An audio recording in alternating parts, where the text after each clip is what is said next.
As our tradition is, we are going to our lessons go over through all of these um, portions.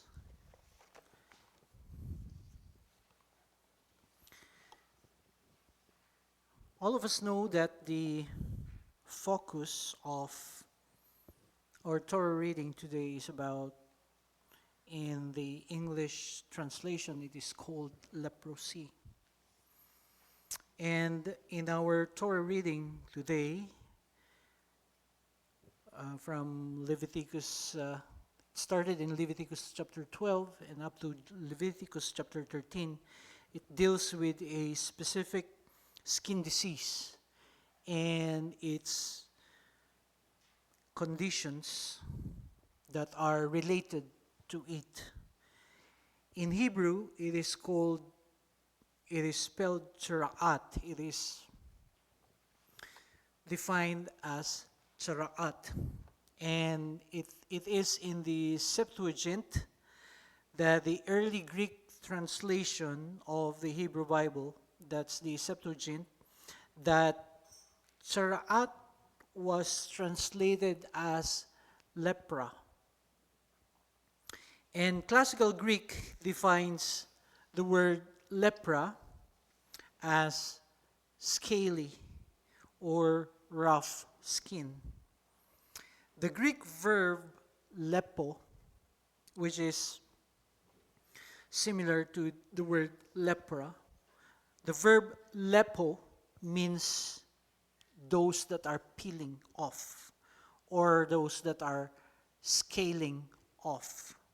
Now, these words, lepra and lepo, these words gave rise already to the English translation of which we know about, which is written in our Bibles, that is identifying tzara'at as leprosy, which date back at least to the 1611 King James Version Bible translation.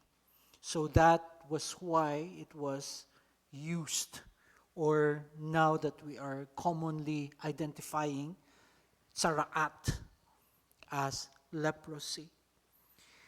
In the 19th century, a condition known as leprosy came to be identified and was then called as Hansen's disease. What we know today as leprosy is Hansen's disease. And Hansen's disease is caused by a bacteria, Mycobacterium leprae. Now, looking into the characteristics of the Bible text, the disease, tzara'at, manifests itself in three conditions. If we are going to open the Bible in Leviticus chapter 13, it is characterized into three portions, starting from verses 1 to 46, chapter 13 of Leviticus.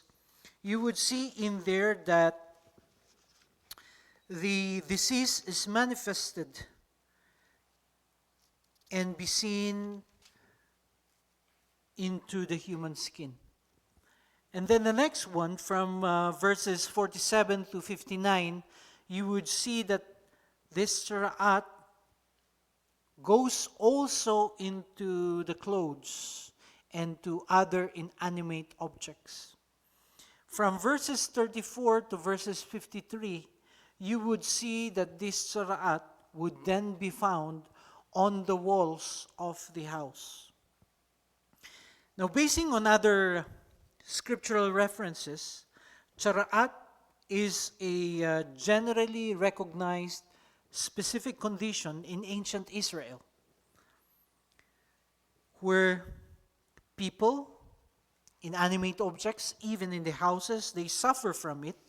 And it is said that it is highly contagious, or it is highly transferable, meaning you can get it easily when you are exposed to someone or when you are exposed to anything that has it. Now, in our parasha discussion this afternoon in this chapter, we read that the disease has varied characterizations. It may appear as a formation of nodules, or it may appear to be ulcerations. It may appear to be skin deformations. And also it might have loss of feeling also on the skin.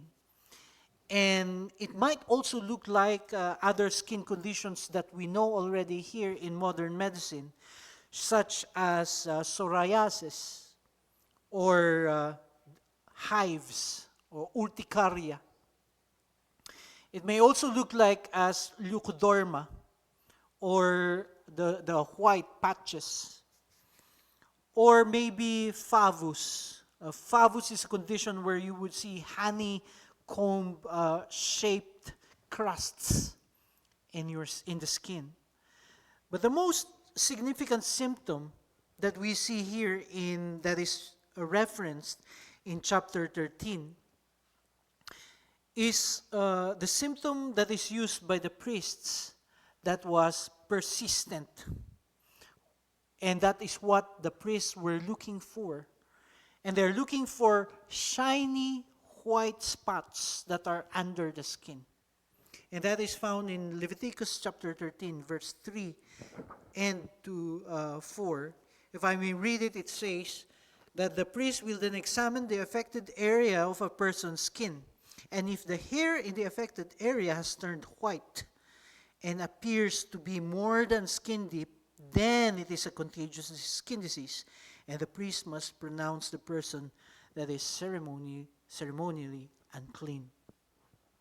Now, tzaraat also manifests now as molds or moldy conditions. You know how the molds look like, right? There would be white molds, black molds, and then it would kind of like swarm on the surface of the skin. Or even if you see this one in grocery stores with meat that have molds on it.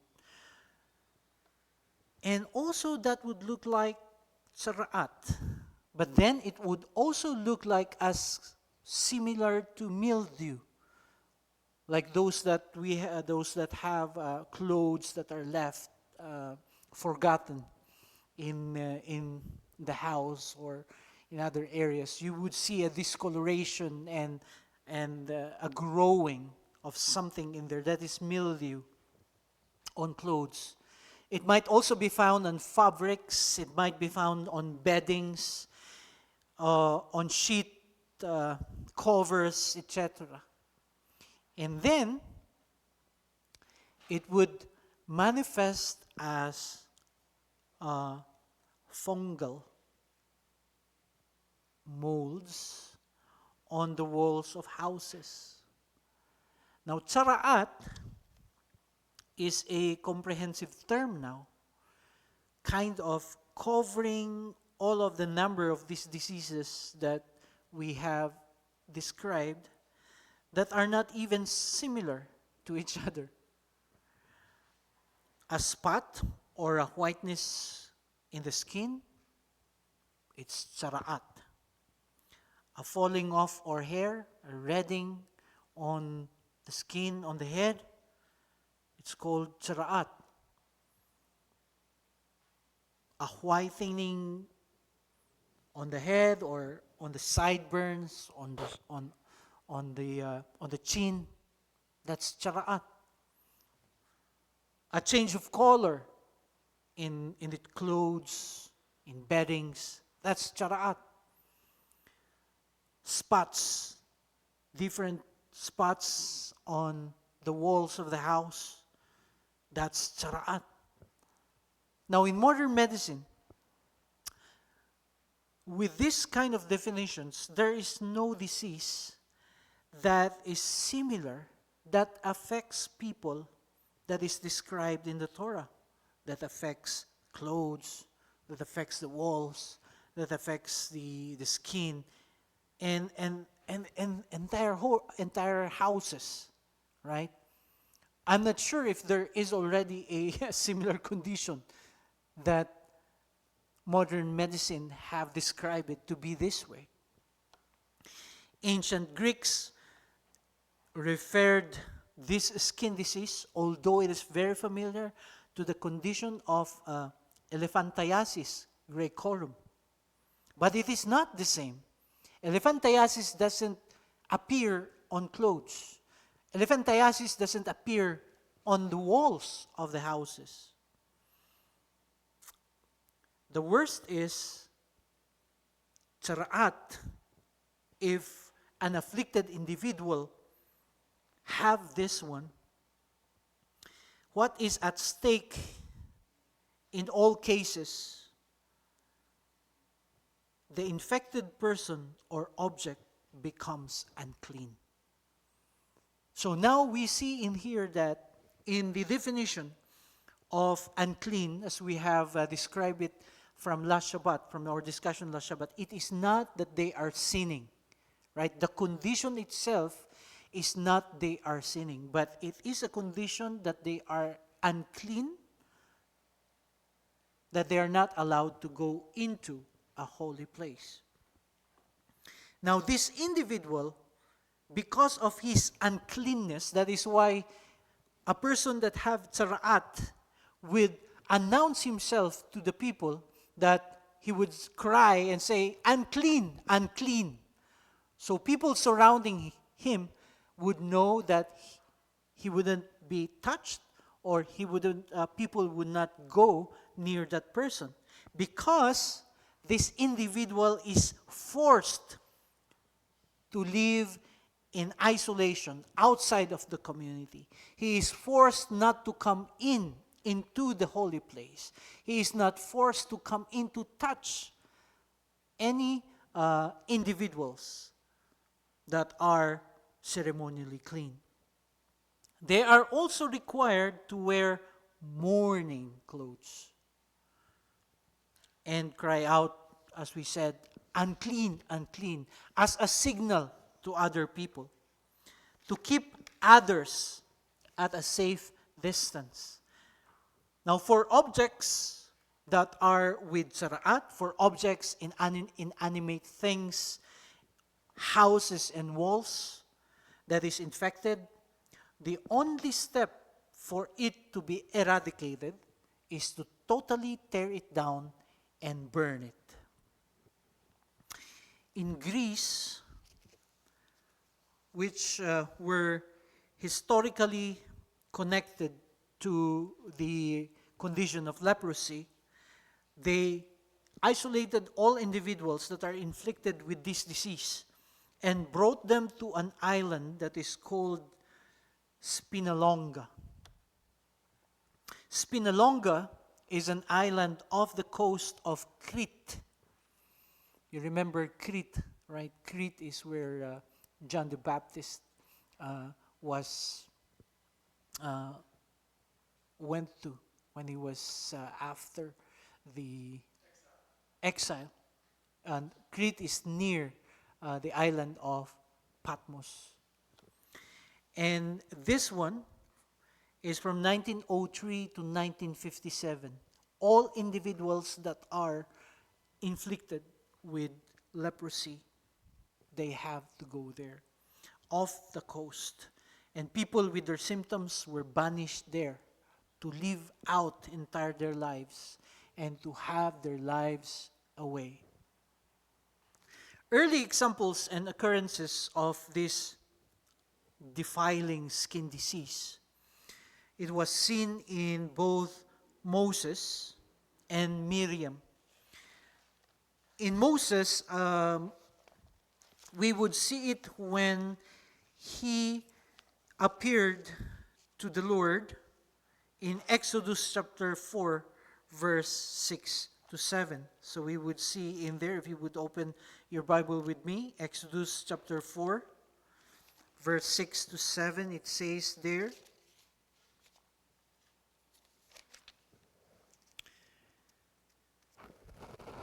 "Then the Lord said to Moshe, 'Put your hand inside your robe.' And Moshe did so, and when he took it out again, his hand was white as snow with Saraat. And now God said, "Now put your hand back into your robe again." And the Lord said, Moses did.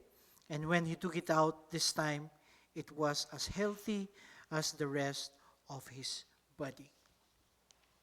And Miriam, the same thing that happened to her. Miriam is Moses' sister. And this one happened when Miriam and Aaron rebelled against Moshe. And it is found in Numbers 12, verse 10.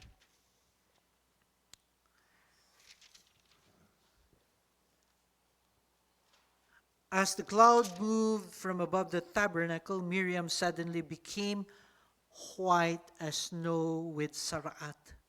When Aaron saw what happened, he cried to Moshe, "Oh my Lord, please don't punish us for this sin we have so foolishly committed.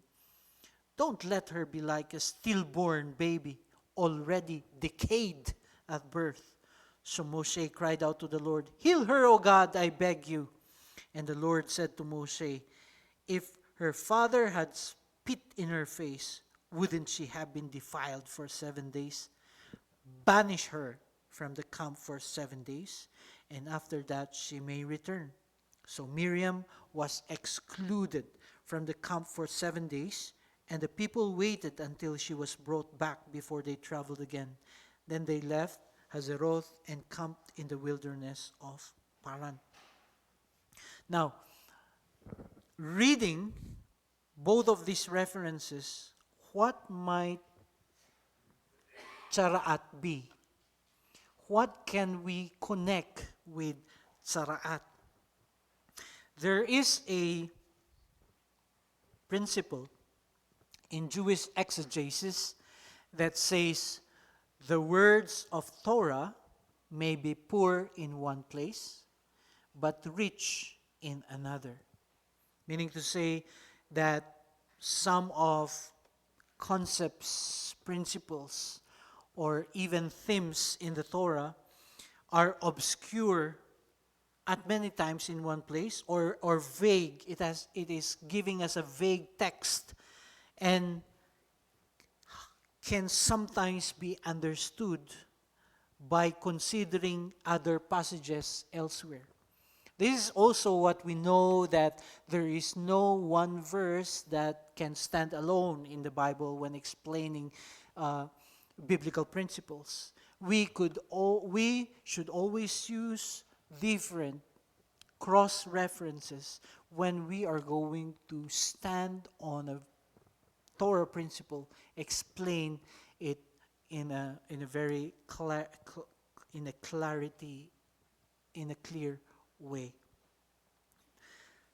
Now, our clue is found in Deuteronomy 24.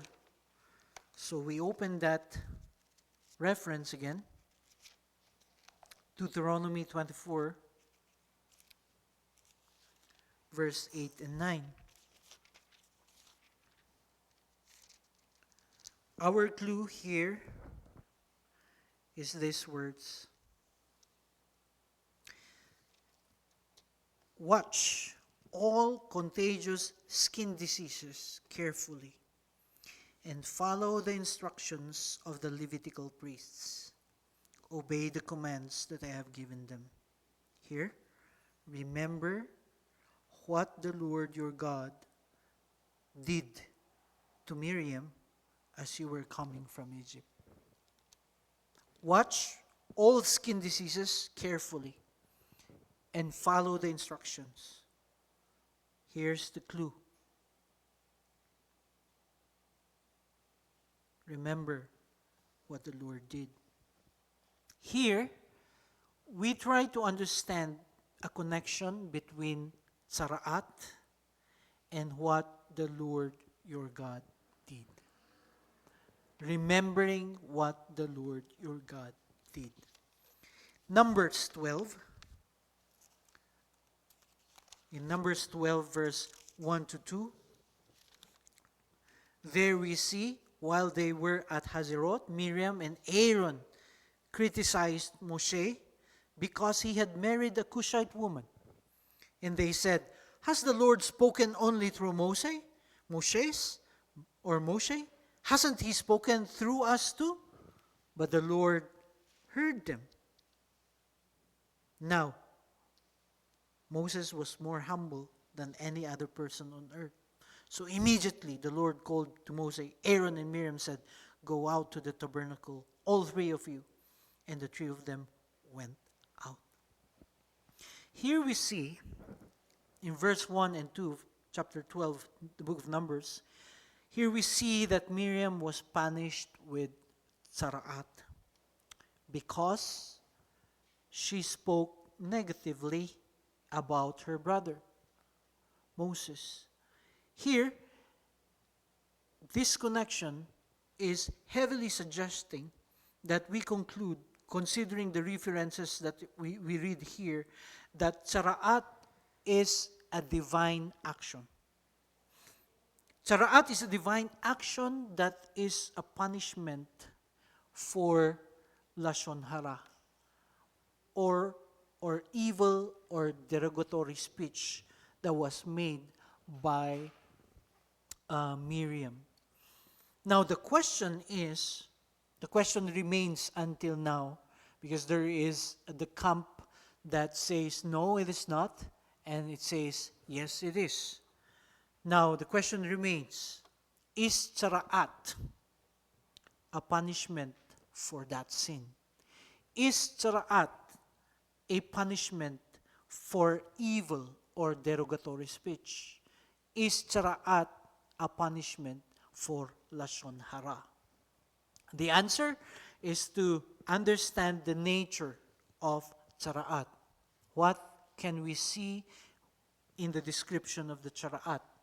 Tzara'at, as we have read in the book of Leviticus, it is an external disease, right? It is an external disease. We see it on the skin.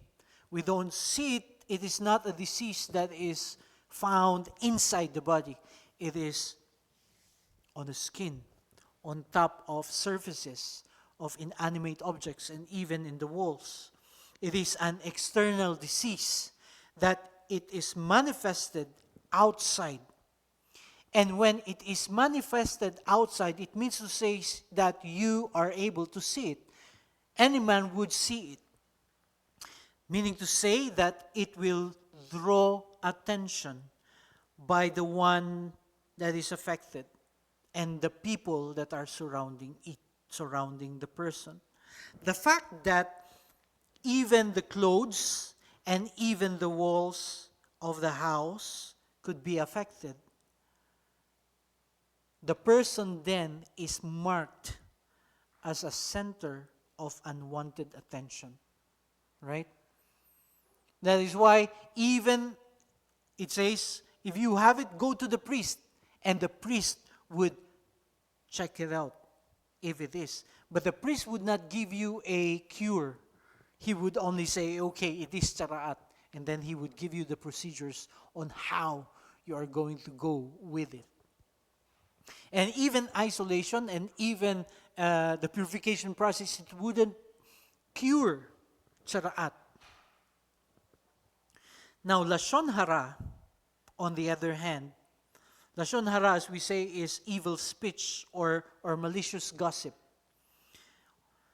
The nature of lashon hara, the nature of evil speech, is the kind that people speak in hushed voices, in hushed tones. Lashon hara, evil speech, malicious conversations, is done in secret, is done in hidden areas, and not many people see it. Lashon hara is not for everyone, right? It is between people, and it is made in secret, hushed voices. Individuals who do evil speech, lashon hara. Individuals who practice this, who act with maliciousness, often also deny when they were accused of saying it. They would deny that they said it. They would deny that they have done it. Because it's evil speech. It is made in secret. It's made in dark places. Evil speech, even with unintentionally, even if it is unintentionally made, it sows suspicion. It sows dissension. And when there is lashon hara, when there is evil speech, it destroys relationships. You would notice already that there would be a distance, like a imagined distance from a person or from people that you have done evil speech with, or you have made a conversation against maliciousness. You would see that all of a sudden the relationship changed. All of a sudden you would be different. All of a sudden there would be distance from you, from that other person. Because it destroys relationships. It gives dissension. It destroys reputation. It destroys your service to the Lord. It destroys everything already that you have built. It damages. It damages shared association and connections. Lashon hara undermines respect and destroys the trust which in families and communities depend on. Because lashon hara is secretive and devastating.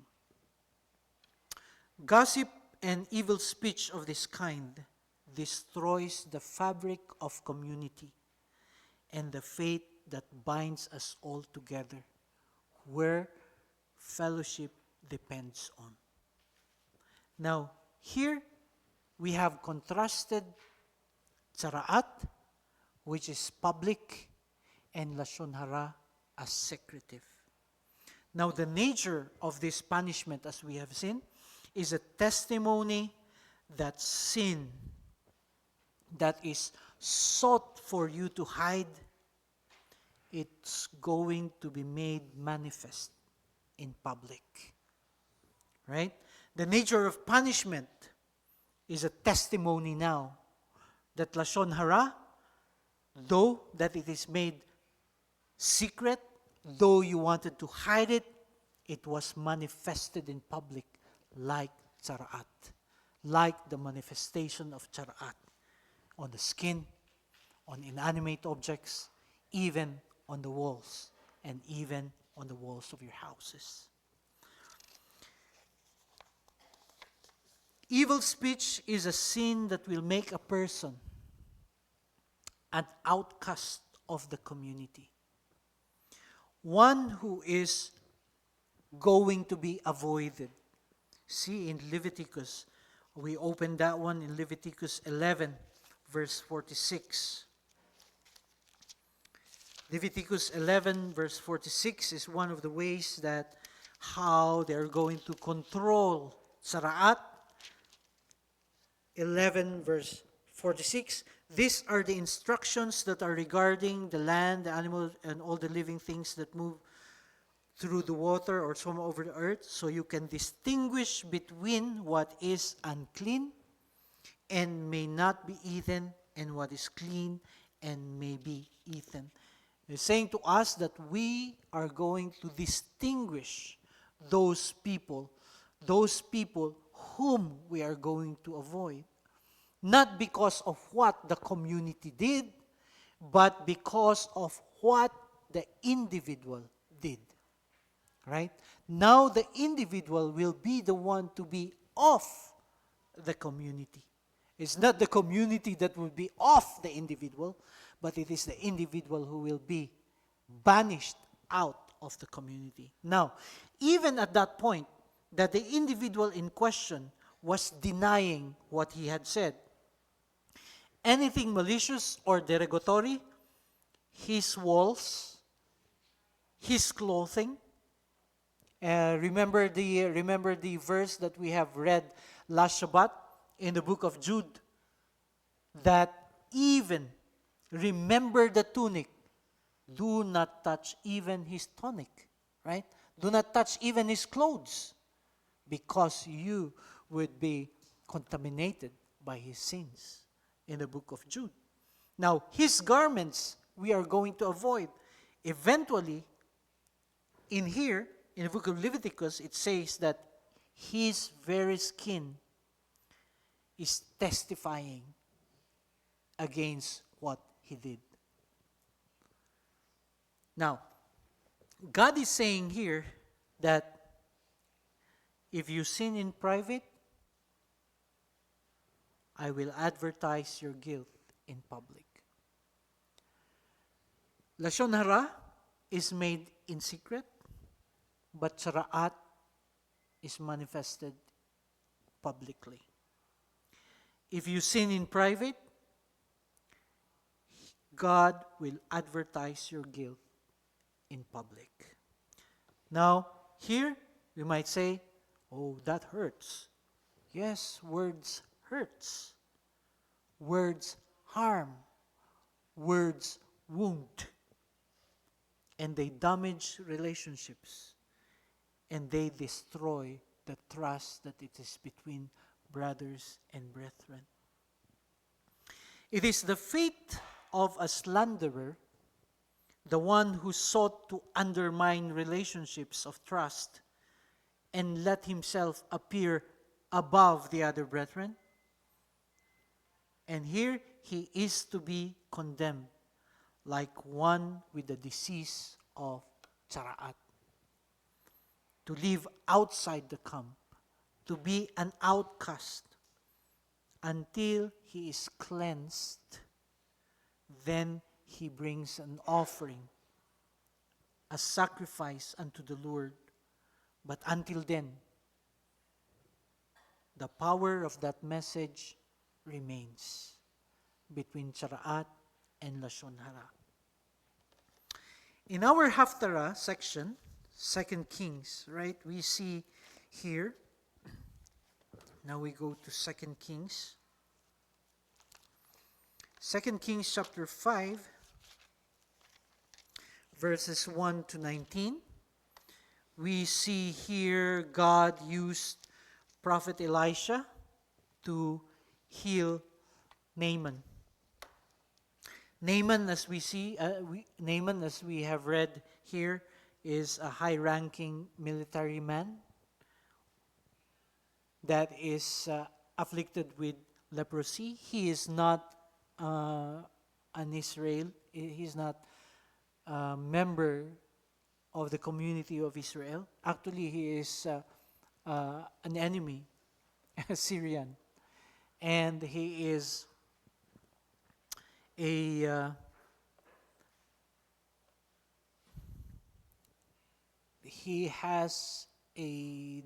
when they conquered Israel, the family had a servant girl with them, a Hebrew, and so that is where they had known about the cure of leprosy. And he said, you go to Israel. Now, in here we see that he went to the prophet and he was miraculously cured. And the word that he used there is found in verse 15. He said, then Naaman and his entire party went back to find the man of God, and they stood before him, and Naaman said, I know at last that there is no God in all the world except in Israel. Now I know that there is no God in all the world except in Israel. This narrative tells us of this incurable disease, how a Gentile, how a non-Jew, originally a non-believer, right? If we have read the narration, he doesn't believe he doesn't believe here. He even said that, oh, we have better rivers in Damascus than in Jordan River. Then he became a praiser of Yah. When he said, now I know that there is no other God in all the world except in Israel. He became convinced of the truth of Israel's God. He even requested 2 donkey loads of earth from the land of Israel. He said, oh, put dirt from Israel and I will bring it home so I could worship the God of Israel. Now, this should lead us to understand, as a form of conversion, it is enough that one knows that there is one true God. The central value of the Torah is strongly evidenced in these parasha sections. Healing and cleansing comes not through magical performance, right? But it is through a simple act of obedience. Just believe. 1 Samuel, in 1 Samuel chapter 16, verse 7.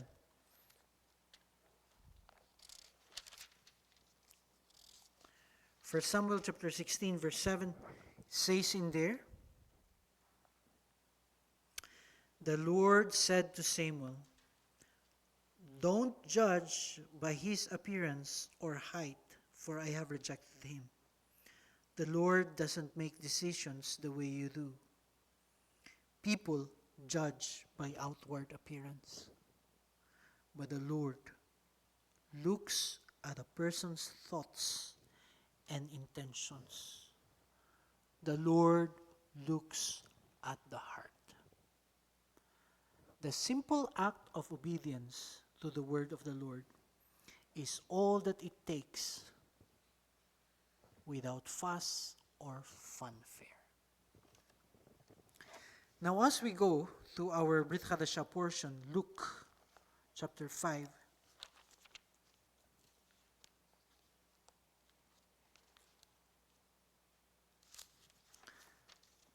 Luke chapter 5, verse 12, we're going to see here about a leprous person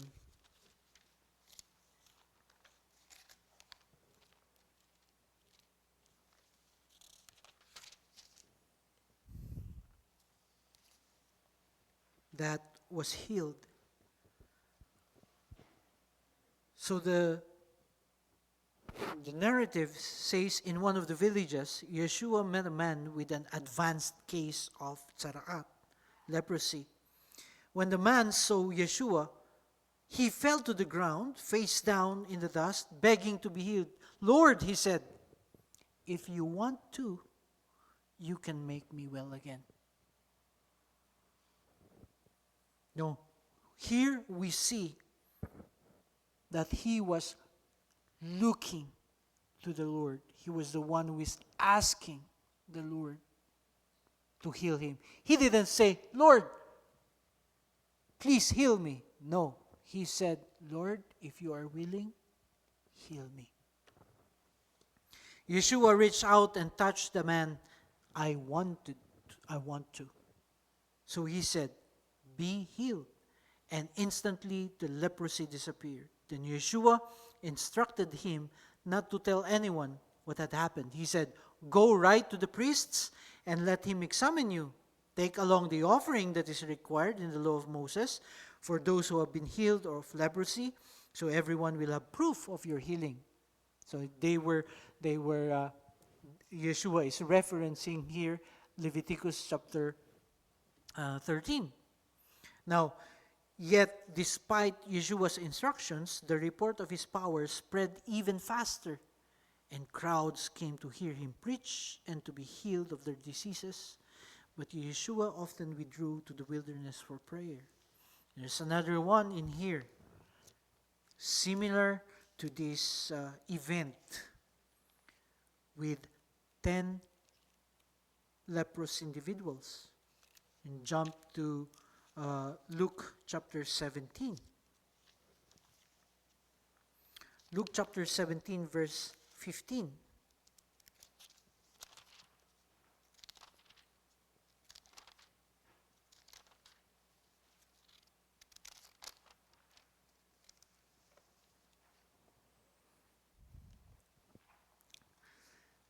Verse 11, start there. As Yeshua continued on towards Jerusalem, he reached the border between Galilee and Samaria.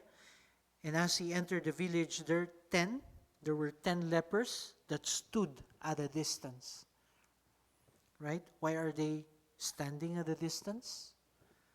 They were crying out, Yeshua, Master, Adon, have mercy on us. He looked at them and said, Go, show yourself to the priest. And as they went, their leprosy disappeared. One of them, when he saw that he was healed, he came back to Yeshua shouting, Praise Adonai, I'm healed. He fell face down on the ground at Yeshua's feet, thanking him for what he had done.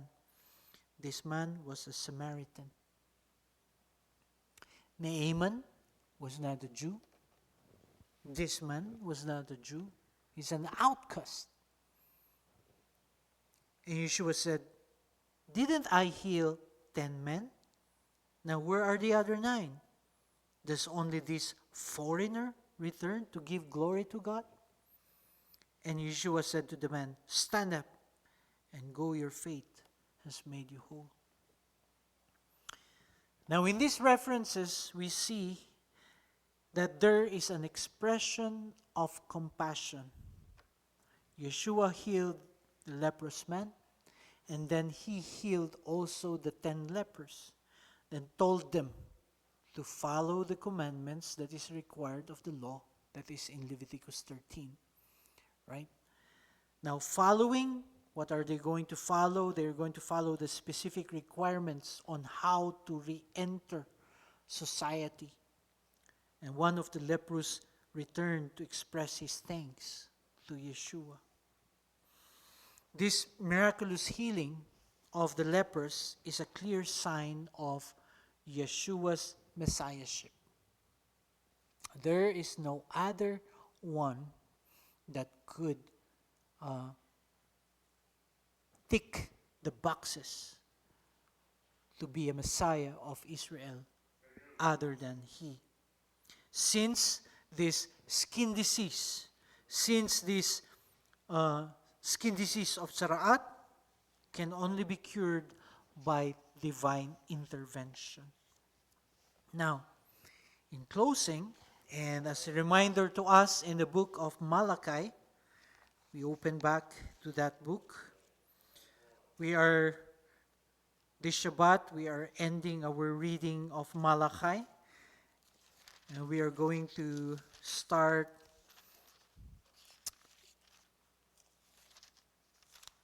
reading from the book of Jude and 1 John, 2 John, and 3 John. These are short chapters, and that's what we're going to be using as our additional readings.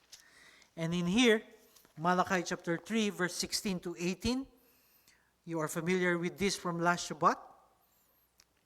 And I read here, Then those who feared the Lord spoke with each other, and the Lord listened to what they said.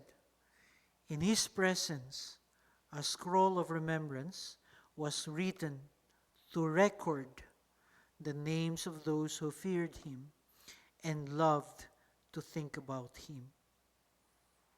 And they will be my people, says the Lord Almighty. On the day when I will act, they will be my own special treasure. They will be my own segula. They will be my own jewel. And I will spare them as a father spares an obedient and dutiful child. Then you will again see the difference between the clean and the unclean, between the righteous and the wicked, between those who serve God and those who do not. This is the answer to individuals who have wrong motives for serving God, or those individuals who have different attitudes, or sad attitudes, or arrogant servitudes to God. God, in here he says, He will finally honor those who are faithful to Him, whatever happens. God will honor you of whatever you are going through if you are faithful to Him. We cannot judge the value of right action by immediate results, but everything is recorded in God's scroll of remembrance. And His eventual rewards are very certain.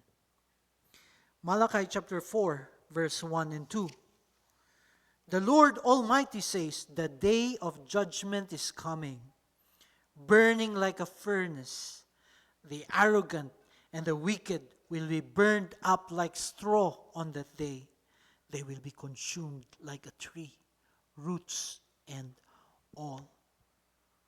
But for you who fear my name, the Son of Righteousness will rise with healing in His wings, and you will go free, leaping with joy like calves led out to pasture. Remember, what is the only cleansing for those houses that have tsaraat, who have molds on their walls? There's nothing else for them to be done but to be torn down and to be burned. But he said, a promise here is yet to be for us, that on that day, the wicked and the righteous will both receive just rewards. The same sun through which the wicked will be burned up will bring healing to those who fear His name. Right? The Son of Righteousness will rise with healing in His wings, and you will go free, leaping with joy like calves led out to pasture. This Son of Righteousness, we know who He is. This Son of Righteousness is a beautiful figure that is only fulfilled in Yeshua Messiah, the only one who can heal our defilements, the only one who could heal our uncleanliness. We cannot already say and shout, unclean, unclean. But when there is healing in His wings, we would say, I'm saved, I'm saved. I'm clean, I'm clean. Because He is the only one who can heal our defilement. He is the only one who can clean our sicknesses. Healing and cleansing of our sins, your sins, our sins, is through a simple act of obedience. Just believe in Yeshua Messiah and you shall be saved. That's what the Bible says. Just believe in Yeshua Messiah and you shall be saved, and you shall be a new creation. All things are passed away. Behold, all things are become new. And that is the promise of the Torah that is given to us. Amen? Let us pray. Thank you, Father, for this wonderful word. Thank you, O Lord, for these connections from these parasha sections that we have. And as we go forward, O Lord, in learning more about your word in our future readings, may you be the one to give us understanding. You give to us, O Lord, openness of heart. And may you be the one, O Lord, to cleanse our hearts, forgive us from our sins, O Lord. And if we have done in any way, said or mentioned evil speech that comes out from our lips, Father, we pray, O Lord, cleanse our lips, cleanse our mind, cleanse our souls. Cleanse us, Father. Look upon the depths of our hearts. And in a similar fashion, as the leprous man, we cry out to you, Lord. Lord, if you will,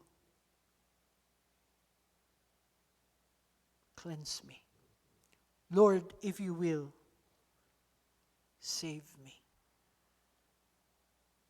And as we declare, same thing as what Naaman said, I know that there is no other God other than the God of Israel. Father, we give you the praise, we give you the glory. And this we pray in Yeshua's mighty name. Amen and amen.